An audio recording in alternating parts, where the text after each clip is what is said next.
Father Hesse.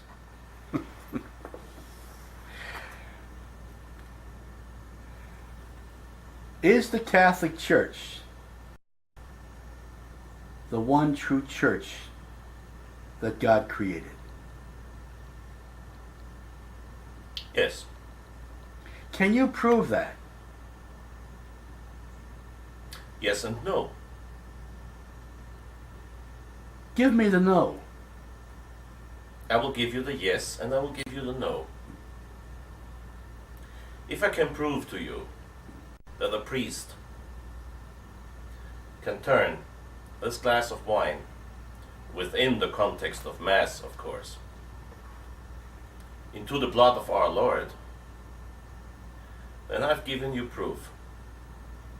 If I cannot prove that to you, then I will have to admit to having failed. What is proof? Circumstantial evidence? Factual evidence? The only solution left according to probability? What is proof?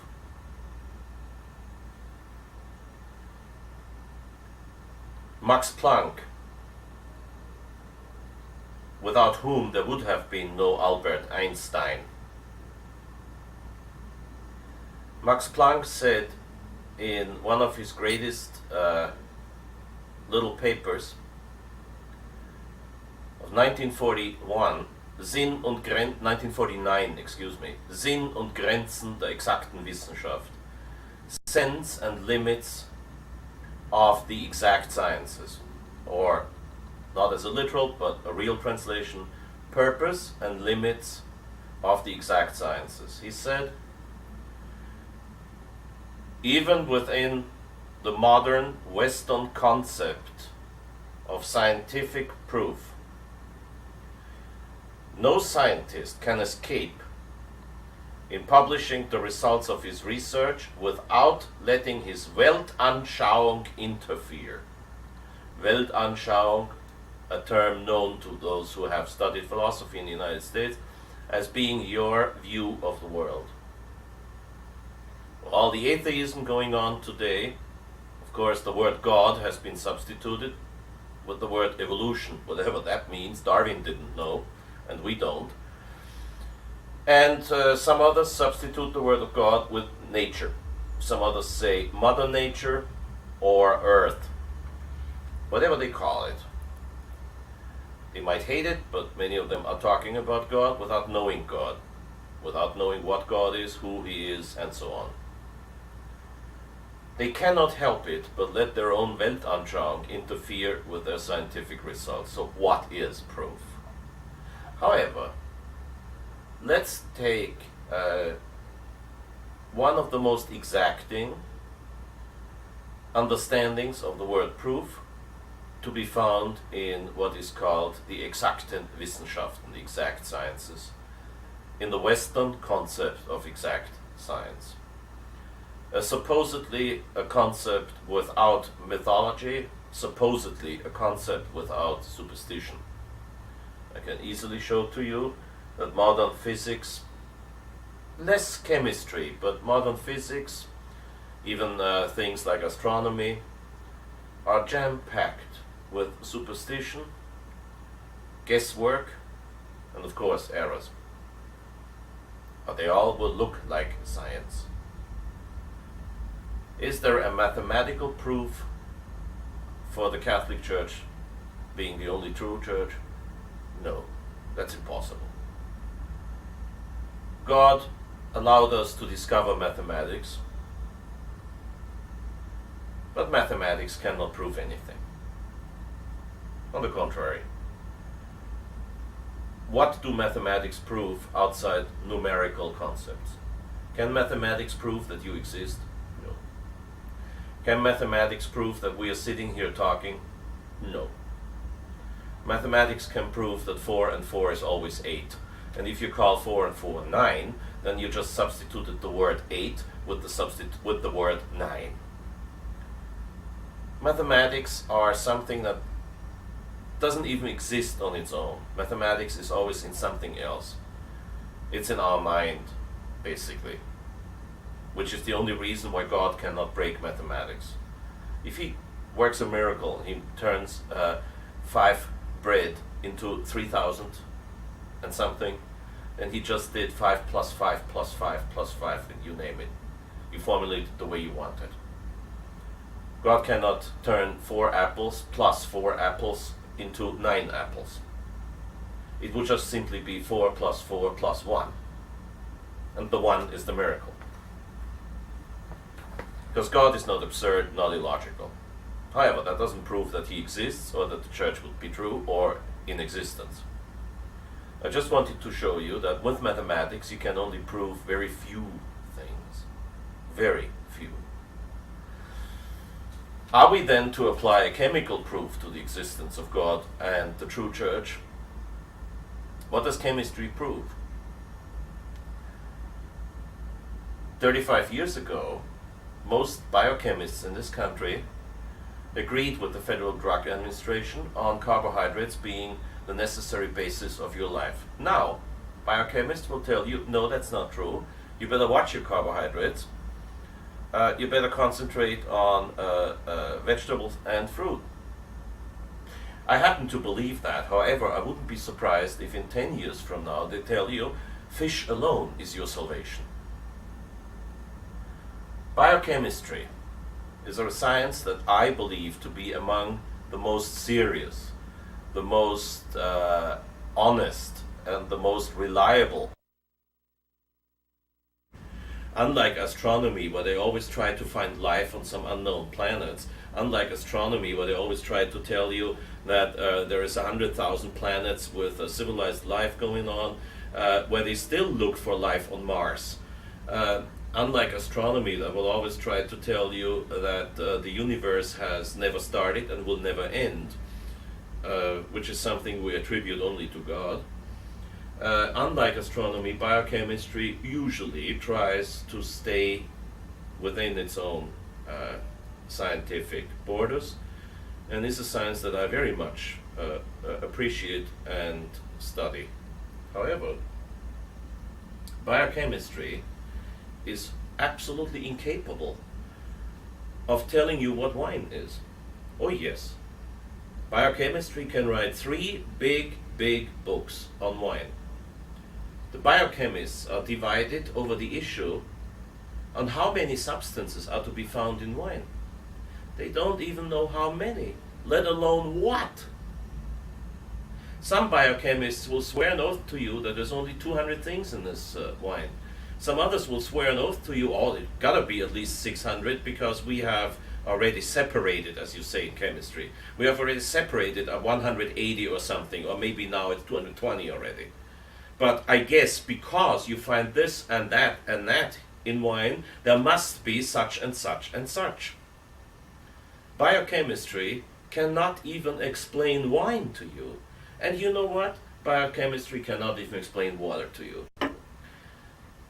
In some electrochemical processes, we find a type of water. Oh, yes, it's H2O. And it's not heavy water, and it's not ultra-heavy water. It's just hydrogen, and oxygen.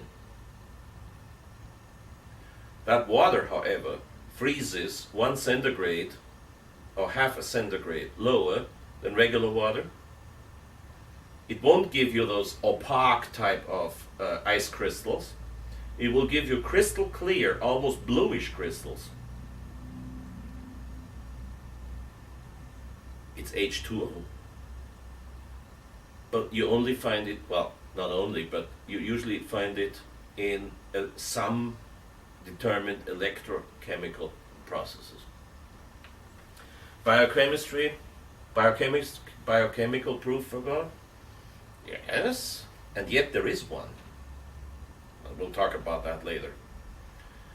Then how about a historical proof of God? Jokingly, I could give you one that the church must be a divine institution. If the church has survived for 2,000 years such a bunch of bad priests and bad popes, it must be divine. Proof? No. Then what proof? Theological proof? No. Theology, by definition, is based on revelation. What if there was never a revelation? What if some intelligent people wrote up the gospel, some intelligent people wrote up the Old Testament, they were intelligent enough to make you believe it's divine inspiration? No, no proof. And how about philosophy? The word philosophy, Greek, philosophia, sophia, wisdom. Philo, I like it.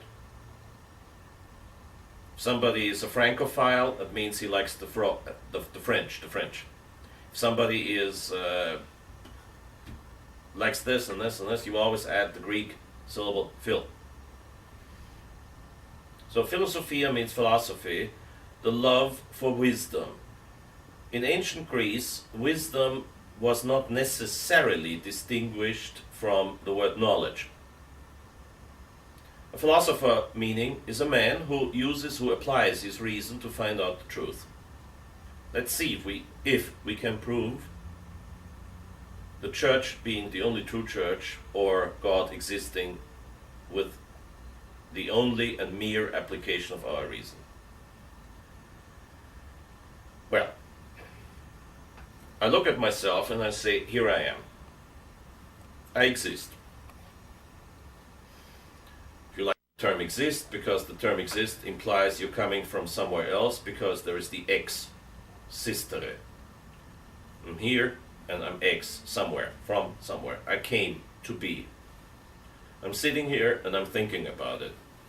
Why do I sit here? The very fact that I think about it shows that I'm actually here. The famous French philosopher Descartes, in Latin called Cartesius, as you would say, said, cogito ergo sum, I think, therefore I am. The man, therefore, attributed his existence to the very fact that he was thinking. How could he think before he existed? Goes to show you how wrong a philosopher can be. Well, obviously, I think because I am here. So, sum ergo cogito. I am, therefore I'm here. Therefore I think. Where did I come from? Thank you, my parents, I know. Where did my parents come from? Their parents. Who made their parents? Theirs and theirs. Let's go back all generations. We pretend there is no revelation, so I don't know anything about Adam and Eve. Was there ever a first human being? Yes. There is mathematical proof that it is absurd to state that there was never a first human being. That would be, in mathematics, that would be the famous n plus 1. N plus 1. N, the unknown number, plus 1. Is it possible that there were n plus 1 human beings? If you expand your mind, it would be, ignoring revelation or any religious binding, conceivable that there was an infinite amount of men.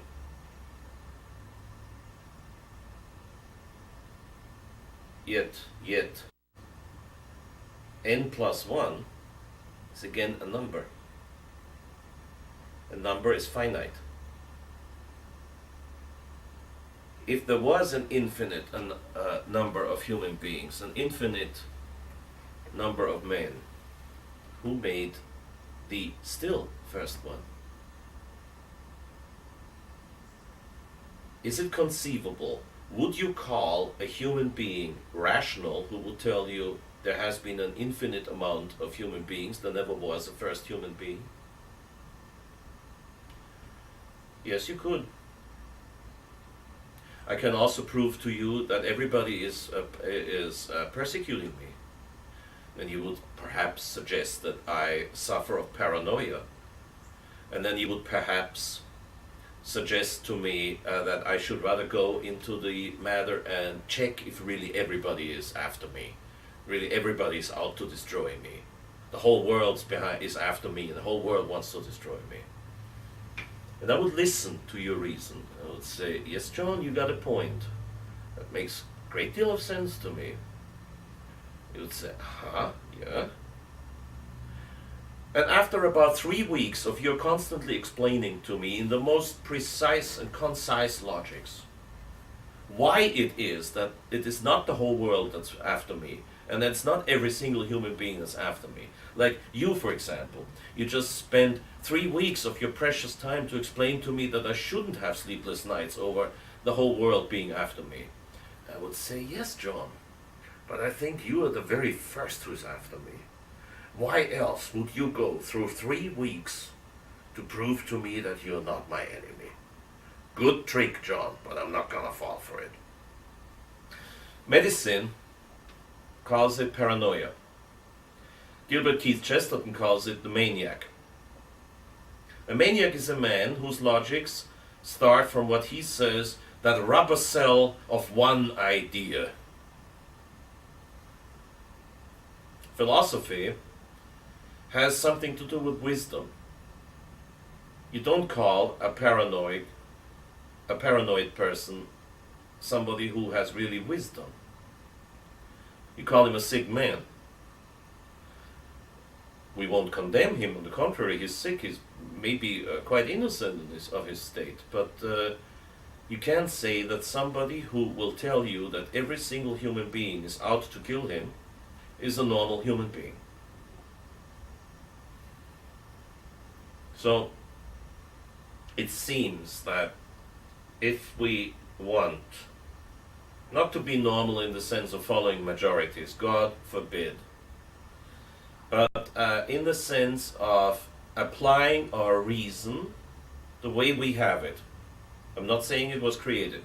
We're not at that point yet. I'm saying I sit here, I think about something, and I hopefully don't do it the way a maniac does, in that single-minded, single-cell, rubber cell idea that it is determining and oppressing every other thought.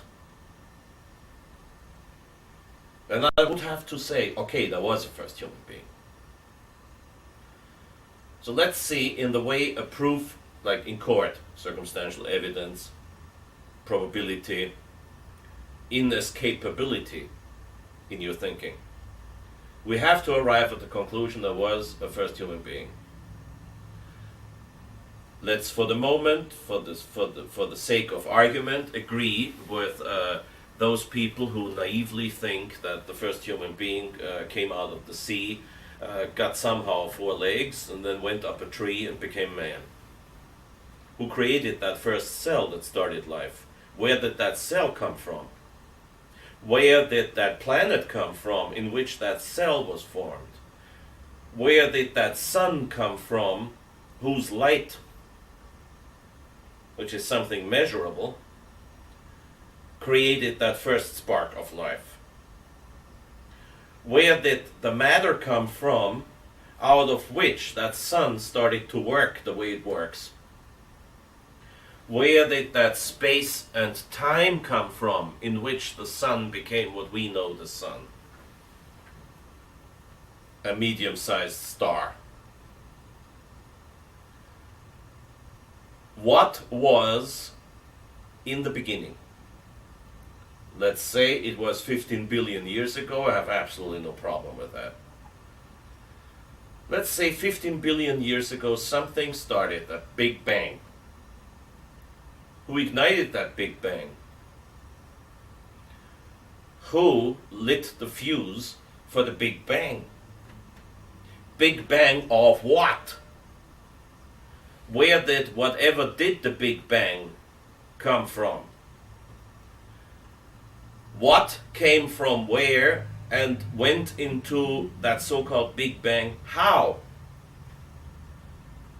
Was there something before the Big Bang? Or maybe, possible, yes. But where did that come from? Let's say, like some suggest, this Big Bang is already the nth time of a Big Bang. Then we are back to the question, who was the first human being? So, what was the first Big Bang? Or, okay, you don't agree with the theory of the Big Bang. Fine with me. What was the first universe? What was the first spark? Where did that come from? we have to arrive very necessarily, unless we want to join with the paranoids in that crowd, we have to arrive very necessarily at the point where we say something was first. Something was first. Was it something? Everything that's moved, everything that moves is moved by somebody else. I moved this glass. If I drop it right now, what makes it fall in my lap and spill the wine? Modern science will tell you it's gravity. In metric system 9.81 meters per second square, gravity. Supposedly a certain Newton discovered it. Or maybe some people will say he invented it. Inevitably, gravity is very much of influence in our life. Those who get older know what I'm talking about. Those who have already broken their legs because of a fall, those who have jumped a bridge and survived will tell you that gravity is of quite some importance to us. What moves gravity? Yes, okay, matter, concentrated matter, mass moves gravity. Where did the mass come from? We'll always end up at the same question. What was first? What was the first thing? Who was the first mover? And now we already, in our common sense language, we didn't say what was the first mover. We already, in common sense, you would say, who was the first one to move anything? Now, inevitably, almost, I know I'm manipulating you, but inevitably, we came to use the word who. Can we prove that we ought to use the word who?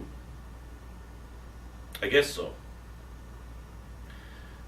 What have all fingerprints, you can check in the FBI files, what have all fingerprints of all men in common?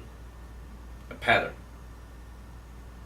Like something like a curve around the thumb here. There is no such thing as a fingerprint that looks like a chessboard. All fingerprints of all people all over the earth, if it's now 5 billion something or 6 billion something, and if it was 40 billion, there would be 40 billion fingerprints, all 40 billion fingerprints having more or less the same type of pattern. Sure, it's called a species. Must have something in common. There's a pattern, yes. In that thing that the most illuminated scientists of our days call evolution, there is quite such a thing as a fingerprint, a pattern. A pattern is one of the most distinct characteristics of personality. If we talk common sense, otherwise it's a waste of time to continue talking. We talk common sense. Pattern means something that is common to several things. Behind a pattern, there is always that what we call a mind. A mind creates a pattern.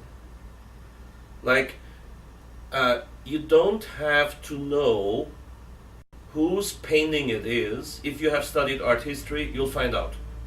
You don't have to read the signature. If you have studied art history or the history of music, you will be able to assign a certain piece of music that you've never heard before to a certain composer. Not infallibly so, but you will be able to do so. Pattern is the word. There is a pattern in that what illuminated scientists today call evolution. There's a pattern. I don't even go into the fact that evolution cannot be proven, because the missing link is still missing, and everywhere it's missing, and anywhere it's missing. We never dug up the missing link. We didn't dig up the first thing between a chicken and a rat, or a chicken and a bird, and a chicken and a nightingale. We never did. However, let's say we still haven't dug it up. Tough luck for us. It's still a pattern. Into that whole thing, some so illuminated people call evolution, there's still a very distinct and clear pattern. Show me one galaxy where a certain amount of matter under certain more and more determined conditions today, didn't turn out to be a sun, didn't evolve into a rotating sun. Just take the fact of rotation. The entire universe is based on rotation. There's always the mass gravity center and some other things flying around it. St. Thomas said the angels are holding up those planets. Today's science believes that mathematics alone can do it, or physics. We'll find out if St. Thomas was right. I believe he was, but we can't prove it. And of course, St. Thomas would have been wrong if he said that was the only reason. Today's science knows a lot more and says the only reason why a planet is rotating around Earth is because of gravity and speed. Who gave that planet the speed? What gave that planet the speed? Why are, even though every single celestial body has very little in common with any other one, just look at the difference between the four giant planets. You know what I mean. However, the pattern is the same. There is the sun, and there is it 9 or is it 10 or is it 11, maybe it's even 12 planets rotating around that sun. That sun is rotating around the center of gravity of our Milky Way, which most probably is a black hole. Then we look at the Andromeda fog, 2 million light years away, and we'll see again the same thing. There's a center of gravity. See, I'm talking about the Andromeda fog, the galaxy, and the light goes out. Just to show you, there's a pattern. The light will go out when I'm sitting here. It will not go out when we don't need it. There is a pattern. Again, there's a pattern wherever you go. Some people call it Murphy's Law. And we look at that galaxy, the Andromeda. Same thing. Center of gravity, everything is rotating around it. That's not a pattern. See, our galaxy is a fingerprint. Andromeda is a fingerprint. NC 532G, whatever the galaxy is called, the stellar system, fingerprint. There's a pattern. Behind the pattern, there is a mind. We rightly say, who was the first mover? So now, miraculously, the light has gone on again, and Murphy's Law has been beaten again. We have come to the point of substituting the word what with the word who. Who made the first move? Who put the first thing, whatever it was? It is not an unintelligent, and it's not an unintelligent idea to say that, physically speaking, the universe was created by the creation of time and space. That's something that has been plausibly defended in a doctoral dissertation.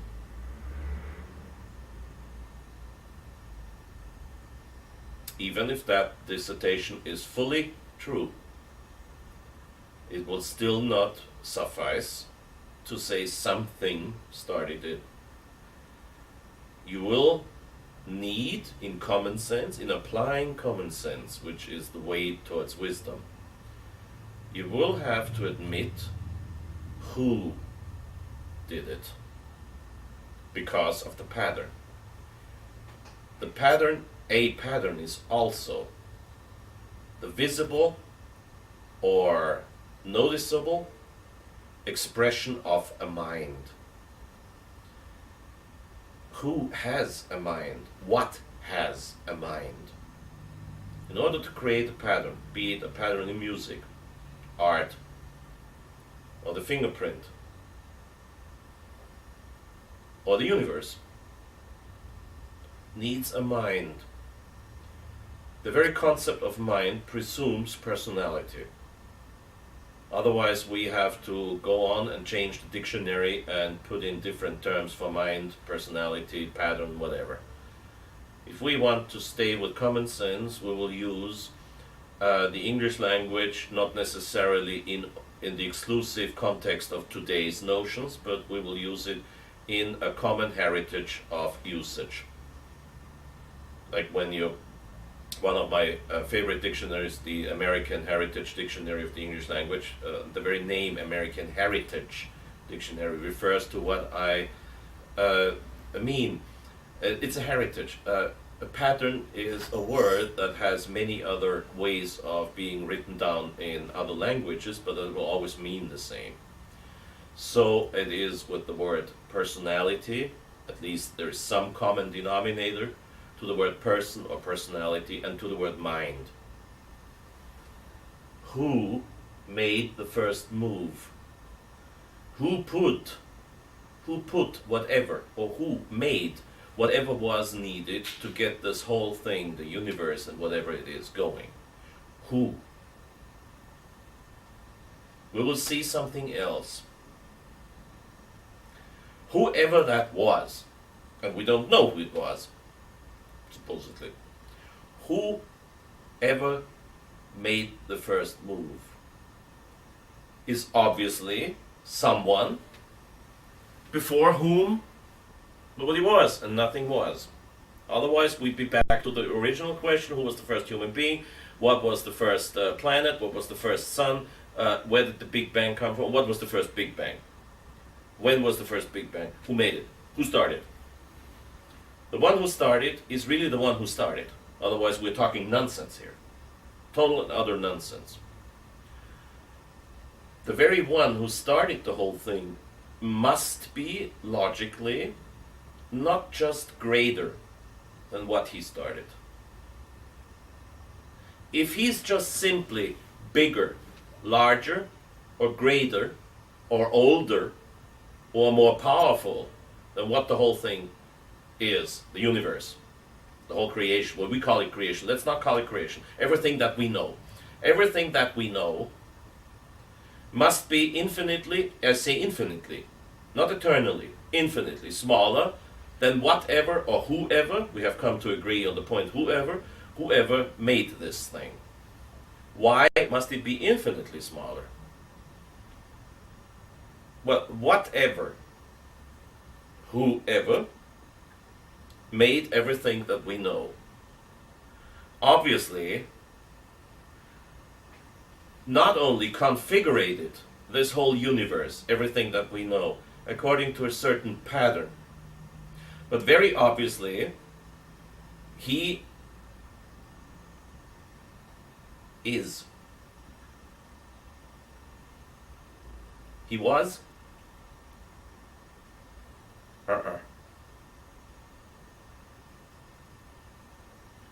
The modern physical science will prove to you that time and space are nothing but dimensions. If time is a dimension and space is a dimension, then whoever made this whole thing has no time and no dimension. No space, no time. Space and time, that's why I said what I said before. Space and time are his creations too. They're limited. They're countable. They're measurable. Whoever started this whole thing is therefore absolutely and totally outside of time and space. A part of what we have cannot create everything we have. That is obvious nonsense. A cake cannot be smaller than all of its pieces. And the traditional way of putting it is the pieces of the slices of a cake cannot be larger than the whole. Okay. Whoever made this is outside time and space. Outside time and space means we have come to the point to understand there is a person.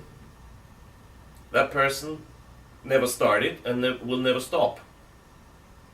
If it starts, we apply the concept of time. If it ever stops or ceases to exist, then we apply the concept of time. There was a yesterday, therefore, and there will be a tomorrow then. So whoever started this whole thing has no extension and no duration. He never started, he will never cease, he has no size and no limit. That's what we call perfect. Why do we call it perfect? Perfacere in Latin means to do something thoroughly through. To make it perfect, I mean to apply everything that's needed to fulfill the whole thing. Nothing is needed anymore, nothing is lacking. Is it possible that whoever made this whole universe was lacking in this universe, so he made it? If he was lacking the universe, then how could he make it?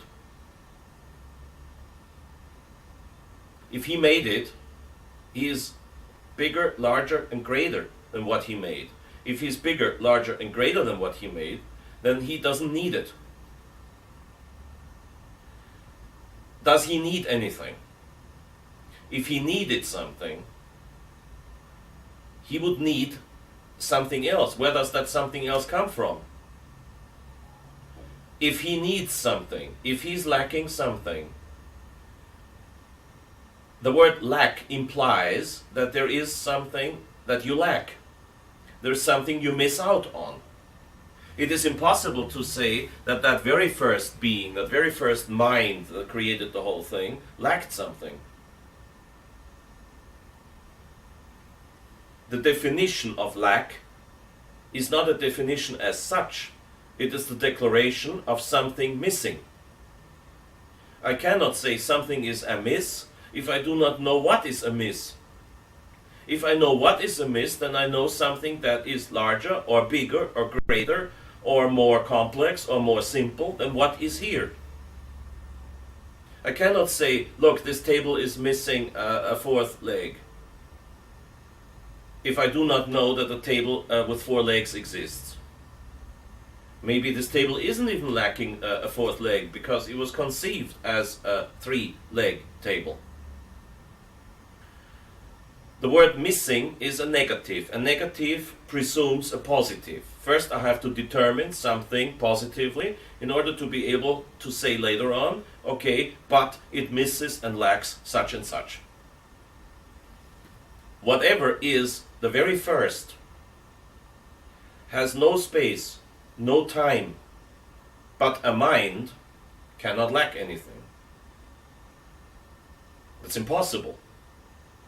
A lack can only be there if it was more before. Can that one mind that has created this universe lose something? If it lost something, then it could still be greater, bigger, or larger than the universe he, that mind, created. However, if he lost something, then there was something in a way of dimension or moral dimension missing. Again, we apply the impossible concept of missing. Missing means you have some definition prior to that. As I said before, first I have to determine what is a table. If I determine there is no such thing as a table with less than 4 legs, then I have to find a new term for this thing here that has 3.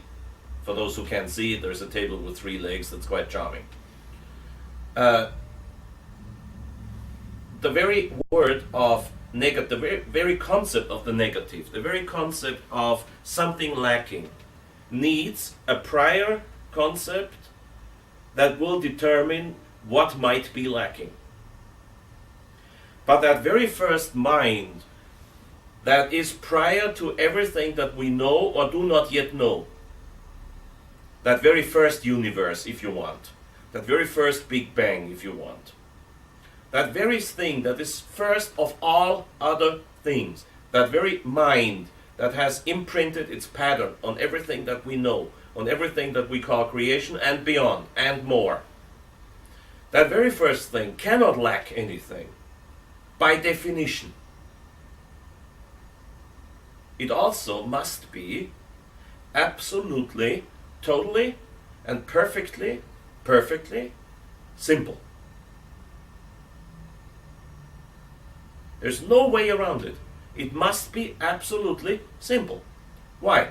Complicated means it's composed. Who composed it? Who? Compose. In the English language, that's a wonderful thing. We have so many Latin terms. Componere, to put together. This is a composition. There is a glass with wine in it. Without the wine in it, this thing doesn't make sense. With the wine in it, holding the wine, now it's a composition that makes sense. But it's complicated, it's complex, it's composed. Not just a glass, but what I hold in my hand is composed. There's the glass, there's the wine in it. The purpose, here's another thing, the purpose. Well, I'll come back to that later, next week maybe. Composition. Impossible. It can't be the first. The first cannot be composed. The first must be infinitely simple. Summing up what we said so far, at the origin of everything, there is a mind, therefore a person. There is a mind that's infinitely simple and perfect.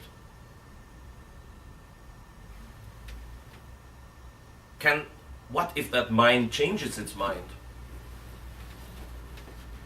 Change into what? If it could change, it wouldn't be perfect. If it could change, yes. What does change mean? Change means it becomes different. Difference means it's not what it was. If it is not what it was, then it wasn't perfect in the first place. Or what if it just loses the perfection? Then it must be composed, because infinite simplicity cannot lose anything. Infinite simplicity cannot fall apart. That's impossible. So it cannot lose anything. Can it gain? No. If it gains, it's not infinitely simple anymore. The moment it gains, it's complex. It gained what? Infinite simplicity cannot gain infinite simplicity. How would you go about in saying, what would that mind that has created everything, and that is perfect, infinitely simple, what would that mind say about itself? Can it speak? Well, if you can create a universe, it can also speak. Can it speak? Maybe in a way we don't understand. Let's say we presume we understand it. That mind would have to say, I. Of course, it's a mind. And it's infinitely simple. If it's infinitely simple, then it is. It's not complex. It's perfect, but basically it is. So I is bad language, so you say I am. We're at the point that we know, realize in applying our common sense, long before everything else, long before everything else, somebody was able to say I am. You want to call that God? Why would you call it God? The Latin word for God is Deus. Deus is the genitive of the nominative of Zeus, Zeus. You want to call it God? Well, sometimes we human beings have to rely on compromises. Therefore, there is somebody who can say about himself, I am, and cannot really add anything else. Anything he adds might be interesting, but will not be a perfect self-description. That very first mind that made all these fingerprints and to make something out of nothing is the perfect definition of creation, by the way, if you want to check in the dictionary. To turn something into something else already is called creation, but that infinitely simple being that can only say I am obviously must have created out of nothing. Otherwise, there must again something before and then something before that. And we are back to the number one question. So there's somebody who can only say about himself, I am. You want to call it God? I don't care if you call it God, if you call it evolution, or whatever you call it. I've just proven to you that God exists. Now that I've proven to you that God exists, only now I will add that, by the way, Vatican I pronounced it a dogma that the human being, applying only his reason, can discover God. This I am is perfect, infinite, eternal, absolutely simple, and therefore it must be absolutely, totally good. Unless you want to change every single language existing on earth, which is again a maniac's task. Every single language in the whole world, whether it applies it right or wrong, understands the word good as something not lacking, the word bad as something lacking. God, I am, lacks nothing. If he lacks nothing, then he's perfectly good. So, there is one God. He never started, he never stops. That's what you call eternal. There can nothing be added, nothing being taken away. That's what you call infinitely simple or absolutely simple. He has a person, and therefore the best way for him to describe himself would be to say, I am. Still playing the skeptic. There's a funny book in which you find that term.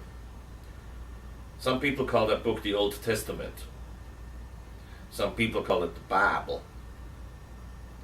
That's the only book I know in which you find several times that somebody contradicting all rules of grammar, contradicting all rules of reason, says about himself, I am. I don't know if that book is true. However, there is a point in that book where some bearded old man goes up to a mountain, finds a thorn bush that's glowing, pretty incredible story, tall story, and out of that bush comes a voice and talks to him. And of course, he scratches his head and says, yeah, sounds good to me, but whom am I talking to? And the answer is, I am who am. Doesn't make sense, unless we have discussed what we discussed. That burning thorn bush obviously was claiming to be God. Then on another occasion, another bearded fellow walks around. He's known as a carpenter, or carpenter's son, who learned the business too. And some learned men, wise priests, challenge him on his talking about Moses, who was centuries before that. And they say, you're not yet 40 years of age, and you talk as if you knew Moses. And he says, before Abraham, I'm sorry, not Moses, Abraham. Well, who cares what the name is? He says, before Abraham was, I am. Another guy who claims to be God, the pious people around him, very logically, very consequently, grab stones, because in those days it was under capital punishment to pronounce that word, because these people believe that whoever says I am makes himself God. On another occasion, they finally arrest that man, and in order to be able to arrest him, he turns around and says, he's looking at some people coming up, obviously challenging him, and says, whom are you looking for? Oh, we're looking for somebody who's called, wait a second, let me see, it's called Jesus of Nazareth.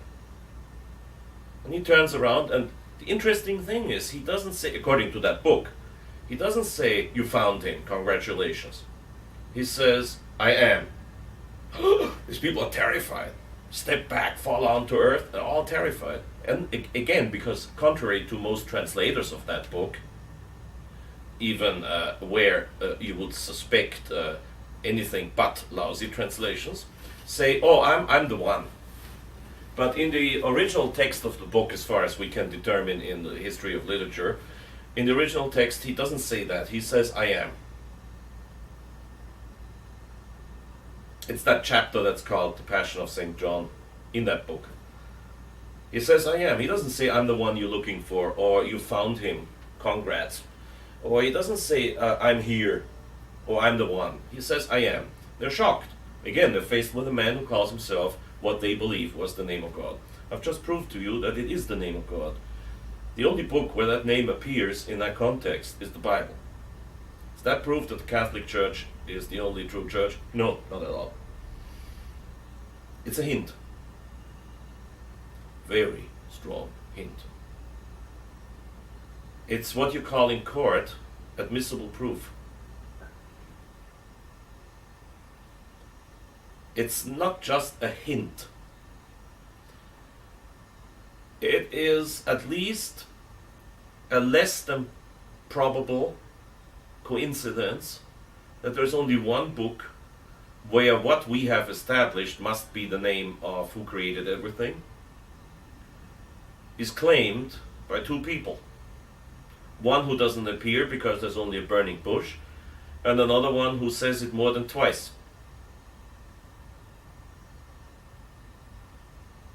Now, we have said, we have concluded everything that can be absolutely proven by reasoning alone. That I can tell you. Here we stop. There is that I am. What else can we say about him? Here is the I am. What else? Where is he? Who is he?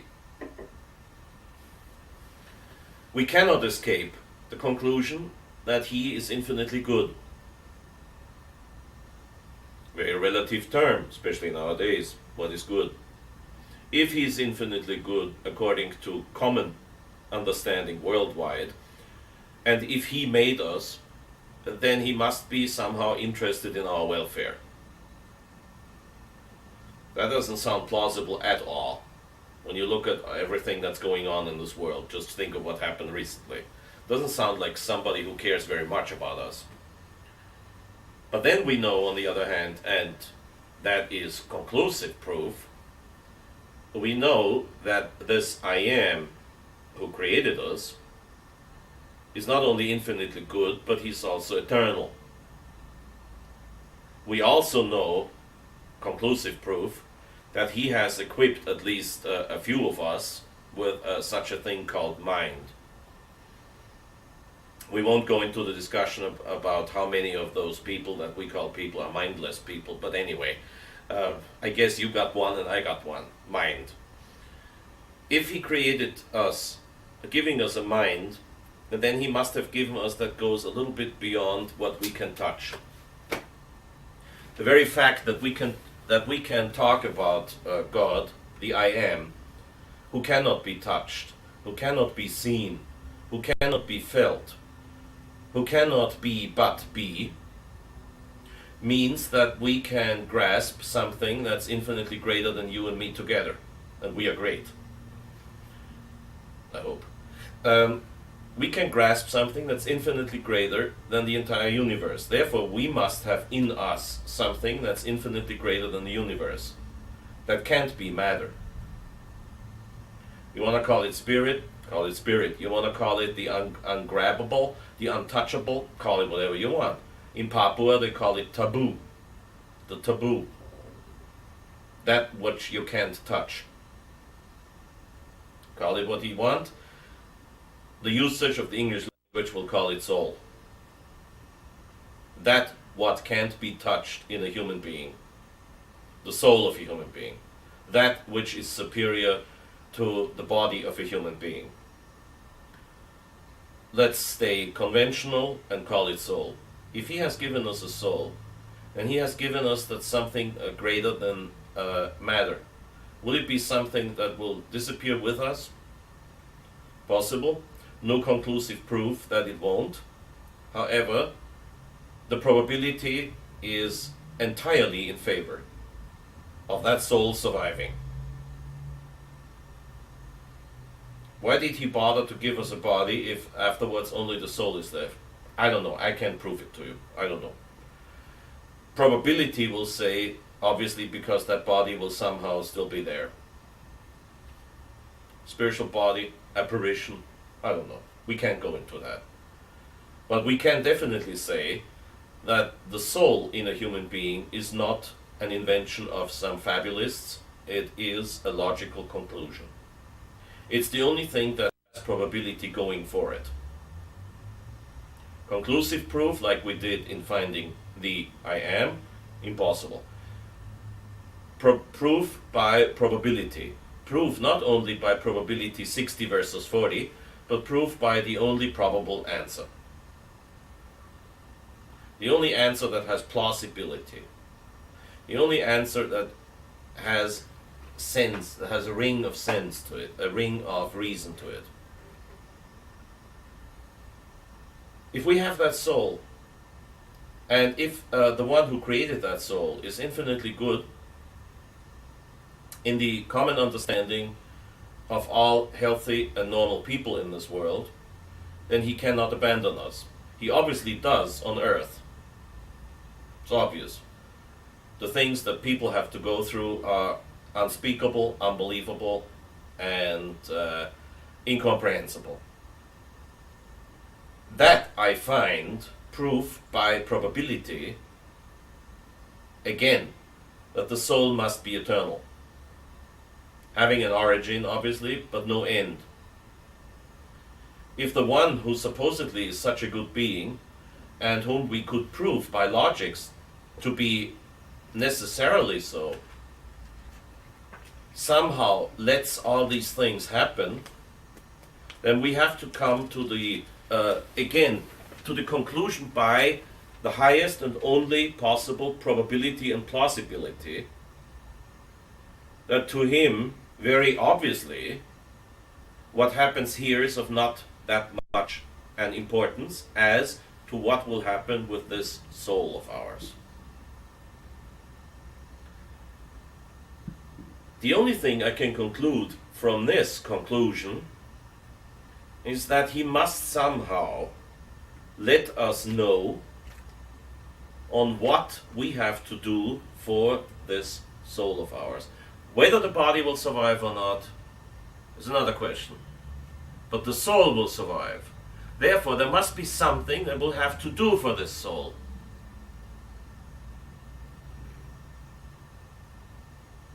And that's basically where it stops. Because you see, we can indeed conclude by plausibility and probability that there must be such a thing as revelation. We call it revelation. Well, obviously, the one we cannot touch and cannot see is telling us something, so that's revealing something. There must be something like revelation. Could we, in the same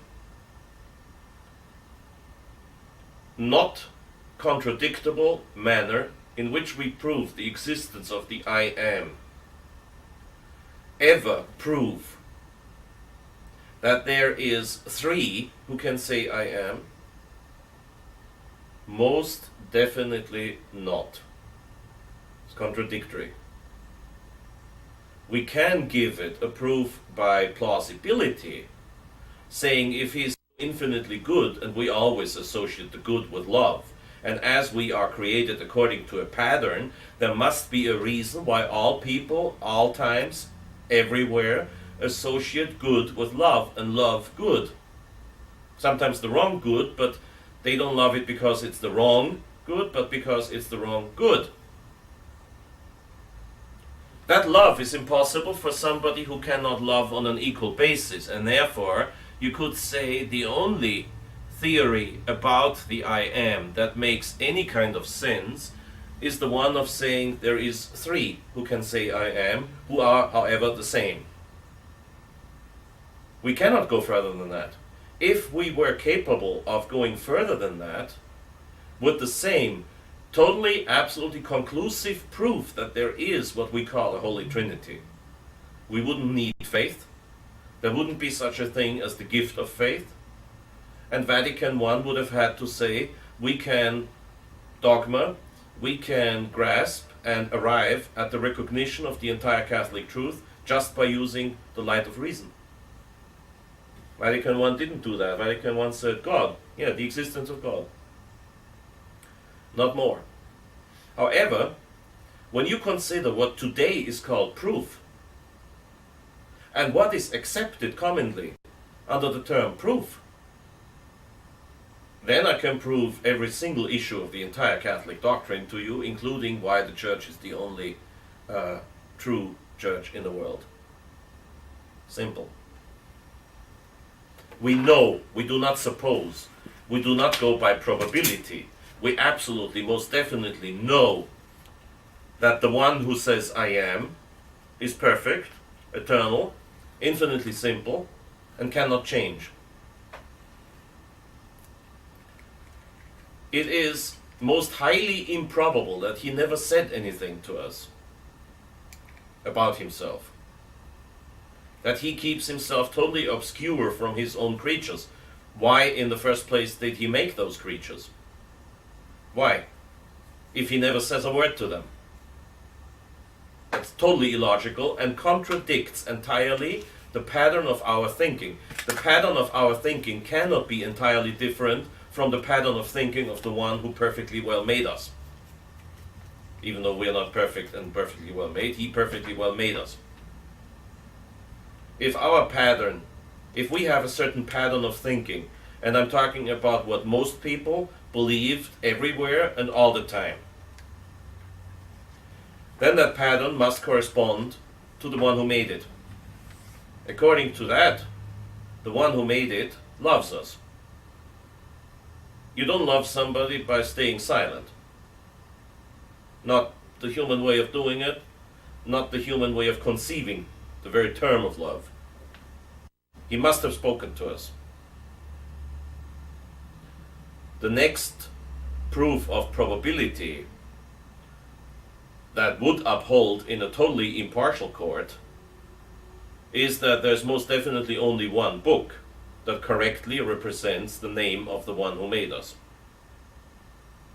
When totally contradicting grammar, therefore indicating the eternity, contradicting or at least juxtaposing time, says before Abraham was, I am, and says I am who am.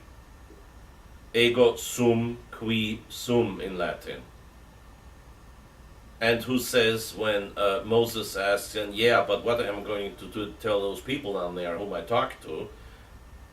Tell them you talk to the one qui est, who is. And an impartial court would have to give the benefit of doubt to that book that speaks in that way. Love cannot be fully expressed to something inferior.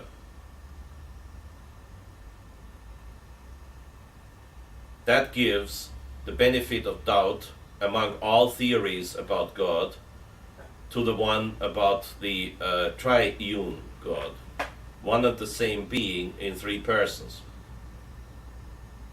Only there the creator of everything can love on its own level without having to create something. Would God be perfect if he was only one person? Can God be perfect if he's only one person? We saw that by reasoning, he's not only eternal, but he must also be infinitely good and therefore be infinitely loving. Loving what? Infinitely loving what? Did he therefore need to create something to be loved? I reject that. I reject that as most highly improbable. I cannot prove it to you, but I reject that the perfect love, the perfect good, in order to love what, whom, has to create somebody to be loved. Could it be infinite and perfect self-love? Yes, and it is. But again, love whom? Himself only? What do we in our pattern of mind for many thousand years call that? Is that what we use the term love primarily for? No. In all the history of this patterned mankind, the term love was always used towards an object of love. And very rarely was anyone satisfied with naming that object as myself. You love something or somebody. And again, if we go according to the pattern that has been imprinted to the minds that were created by the primary superior mind, then we understand the term love, first of all, as a term going to something or somebody. If that is true, which I cannot conclusively prove to you, then only the Trinity makes sense. If God was one person, as the other religions claim, then he needed to create something to love. Or he made a mistake in that creation, giving us the wrong pattern imprint on our innocent thinking. That's very important, on our innocent thinking. By making us understanding the term innocently as loving something or somebody and not just ourselves. What has that got to do with the Catholic Church? Well, one thing must be absolutely sure, and that's something that I can prove to you absolutely and totally conclusively.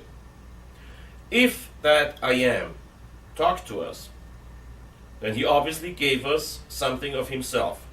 That is unchangeable. We call it the truth. Whatever we call it, it is unchangeable. He is unchangeable, so that can't change.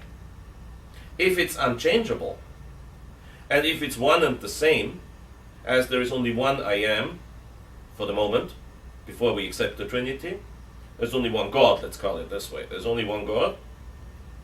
He cannot change. He cannot lack anything. He cannot have anything added to him. He has never started, will never stop.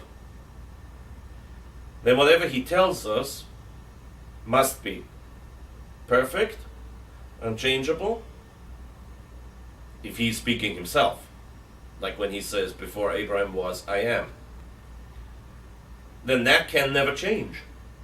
If that can never change, then there's only one truth. Somebody's got to have it. There is one group in this whole world that has the whole truth, and all others are in definite error. There is no way around that statement. That is definite proof. Is it proof for the church? Not sufficient. We have the proof of plausibility and probability on many sides. Like I said before, there's only one book that names the name of God correctly. We have at the same time only one institution that, at least for a time span of 1800 years, hardly ever changed anything in its pronouncements. And that's called the Catholic Church. Why is it that in that Catholic Church, if it has the truth, the very same group of people who said that human being with the light of his reason can detect the existence of God, which we have just proven, that very same group of people said that miracles are necessary for salvation, which in the term of the skeptic would mean something that is against everything that we know, is necessary for our minds to be somehow kept for eternity. A very skeptic way of formulating the term miracles are necessary for salvation. Well, obviously, because there is no conclusive proof by reason. The very same I Am who revealed something of himself to us decided, for whatever reason, not to give us enough in order to be able to arrive at the same conclusion without him. That is obvious. For those, however, who are not satisfied by this, not because of self-determination, but because of really looking for something, the truth, looking for the truth, he has given us help. Can I prove that that is the case? According to all modern accepted sciences, yes. Biochemistry doesn't even know how many substances are in here. Biochemistry will irrefutably prove to you that this is not blood. Biochemistry will also irrefutably prove to you that this is wine, may become vinegar, may evaporate, but cannot become blood, let alone human blood, and stay as fresh, coagulated human blood for 1300 years. Chemistry says, no, it's absolutely impossible. Physics say, no, that's absolutely impossible.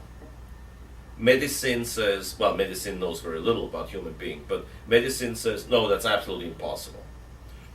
All so-called exact modern sciences say, no, I'm sorry, that is impossible. In the small and insignificant town of Lanciano, south of Rome, about, if I remember well, 1200 or 1300 years ago, and obviously in his heart, innocent and honest priest, he was the local parish priest, if I remember well, had grave doubts about the Catholic doctrine of what is called the real presence of the body and the blood of our Lord on the altar. The Catholic Church teaches that whenever a priest, with the intention of saying Mass, and with the proper frame of saying Mass, has a piece of white unleavened bread in front of him and a glass of wine in front of him, and pronounces certain words over that glass of wine. Afterwards, the glass of wine still looks like a glass of wine, but supposedly, according to what this Catholic Church teaches, is not wine anymore, but is the blood of the one who in that above-mentioned book says, before Abraham was, I am. Of course, that is hard to believe. You hold a glass of wine in your hand, it looks like wine, it tastes like wine, and somebody says it isn't wine. It contradicts everything we know in modern science. But what happened 1200 years ago also contradicts everything that we know in modern science. There, the round piece of unleavened white bread became human flesh without ceasing to look like bread in the center of it. Outside, and it has been examined under the microscope by 3 scientists who claim to be atheists, therefore were not to be suspected of being Catholic devotionalists. They examined the whole thing under the microscope and they said, this is the horizontal slice of a human heart, They determined the exact blood group, and they said it looks like it had been cut yesterday, and it was cut 1200 years ago. It also wasn't cut just as a horizontal slice of a human heart, but looking on it on top, you have a sort of crown of real human flesh. They said horizontal slice of blood because there's both types of muscles in it, lengthwise and across. And that's only in the human heart. But in the middle, as I said before, it still looks like the white host. That again is completely and totally impossible according to everything we know in modern science. Yet, it can be visited in that insignificant town of Lanciano, and somewhere there is a book with pictures, detailed description of that scientific research. The same is true for the blood in the chalice that has coagulated but is still fresh after 1300 years. We are faced with something that contradicts the entire modern science. And in the most drastic possible way. It's not like you are sick, you're having cancer, I put my hand on your body and instantly you're healed. There is no explanation for that either, yet. But biochemistry, at least biochemistry, and physics will tell you that there cannot be possibly anywhere, ever, an explanation for what I have just described.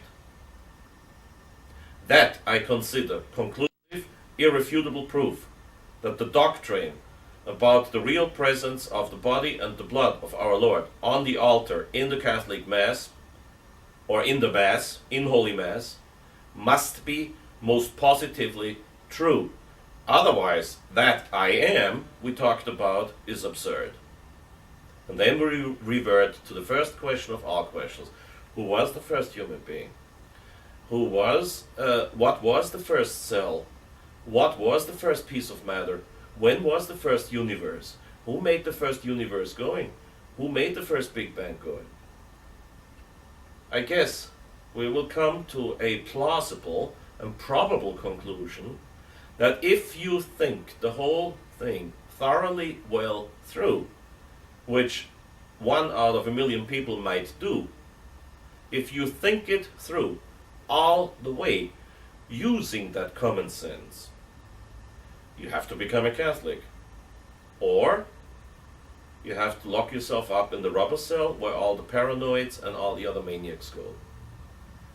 In the end, you will necessarily have to conclude either the Catholic Church is right or nothing is right. I am not sure that this will present conclusive proof. If it presented conclusive and irrefutable proof, then the Church would be wrong about the doctrine of the gift of faith. However, face the logics of my initial thinking and face the miracle of Lanciano out of many other miracles, what conclusion can you come to? Well, if the faith is a gift, then with the help of God, you will be a Catholic, and I cheer for that.